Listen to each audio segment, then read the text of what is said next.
Amen, prys die naam van die Here. Is weer eens vir my 'n goddelike voorreg om vanaand te kan staan hier voor my deur en om te sê die Here is goed. Prys die naam van die Here. Ek groet ons pastore, elke man op sy roeping. Ons apostel, ek groet u. Elke broer en suster wees gegroet in die mooi naam van die Here. Weet, as ek so luister na my susters se getuienis, dan weet ek net die Here is goed. Regtig my mense. Weet u, daar was 'n tyd in my lewe wat Satan my so aankom val het. Kyk, toe dink Satan ook, ek sal nou wêreld toe gaan. Ek sal nou loop drink of loop hoer of loop mors in die wêreld. Maar hy is 'n volslae leienaar. Toe kom hierdie mooi Jesus en hy kom herskryf my lewe. Daarom kan ek nie vanaand anders sien. Ek wil vanaand 'n lied sing. Ek sing nie omdat ek mooi sing.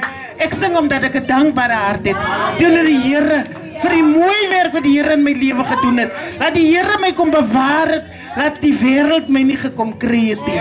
En daarom wil ek vir een en elk sê, as jou man jou verlaat, as jou kinders ongehoorsaam is, enige ding wat Satan na jou pad toe gaan, bly by die Here. Kom na die Here toe. By die Here is genade.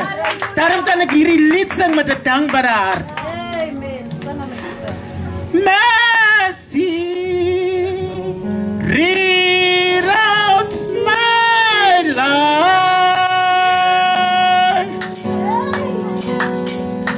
Oh, mercy, reroute my life.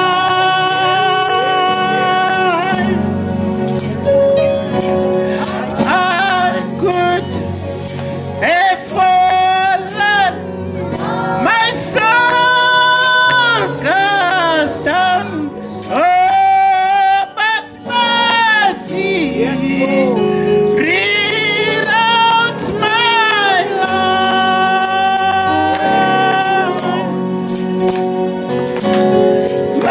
Mercy reroute my life.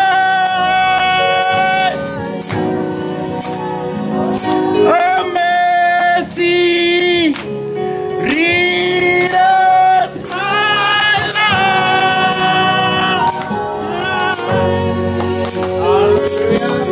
I should have fallen, my soul was down. Oh, but mercy reroute my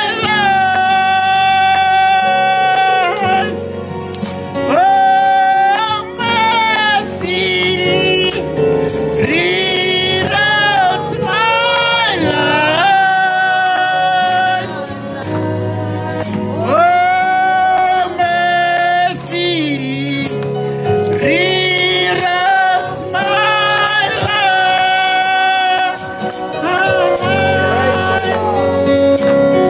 I should have fallen, my soul cast down. Oh, but mercy reroute my life. Die Here, hy herskryf jou lewe. So moenie moedeloos raak, die susters, broers. En die wêreld vat nie. Kom na Jesus toe. Hy gee vir jou 'n nuwe lewe. En ons het gehoor, die helpende hand van die Here is hier. So kom na die Here toe, dat die Here u lewe herskryf. Amen. Ek sit terug met 'n dankbare hart. Prys die Here.